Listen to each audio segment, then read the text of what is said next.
कहानी युग से कहती है कि आप अपनी कमीज उतारिए, हम आपके जख्म पर हल्दी लगा देते हैं, लेकिन युग कहता है नहीं। कहानी कहती है कि अभी डॉक्टर की मेडिसिन आने में टाइम है, तब तक हल्दी लगा लीजिए, देखिए हमें मजबूर मत कीजिए। कहती है कि हमें आपके साथ भी वही करना पड़ेगा जो बच्चों के साथ करते हैं, और कैंची लेकर आ जाती है और कहती है बैठिए, और उसके पीछे से कमीज को काटती है और हल्दी का लेप लगाना शुरू करती है। युग कुछ नहीं कहता, चुप कर जाता है। लेप लगाते लगाते युग सो जाता है तो वहीं युग की माँ आ जाती है और कहानी से कहती है कि तुमने ऐसा क्यों किया, हम करा रहे थे ना तुम्हारी रस्म, तो तुमने बाहर ये तमाशा क्यों किया।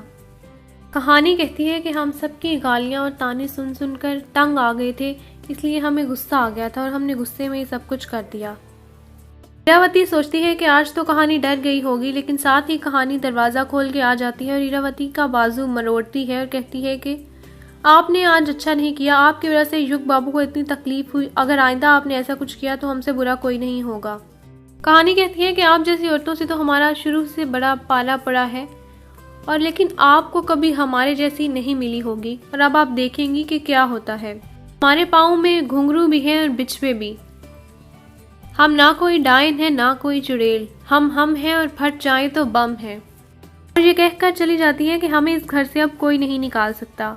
गुंजन ये सब बातें सुन लेती है और आकर कहती है कि बड़ी दीदी अब ये हमेशा इसी घर में रहेगी, क्या हमारे युग से शादी कभी नहीं होगी। इरावती कहती है अब हम वो करेंगे जो किसी ने सोचा भी नहीं होगा। कहानी बाहर आती है तो बाहर एक बहुत बड़ा पोस्टर लगा होता है कहानी की डांस का, और वहाँ पर ठाकुर के नौकर आ जाते हैं और कहते हैं कि हम तुम्हारा डांस देखने आए हैं, तो ये है तुम्हारा नया अड्डा।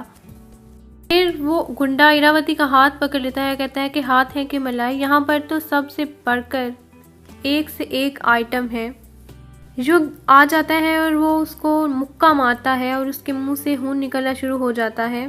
उसके बंदे युग पर पिस्टल्स रख देते हैं।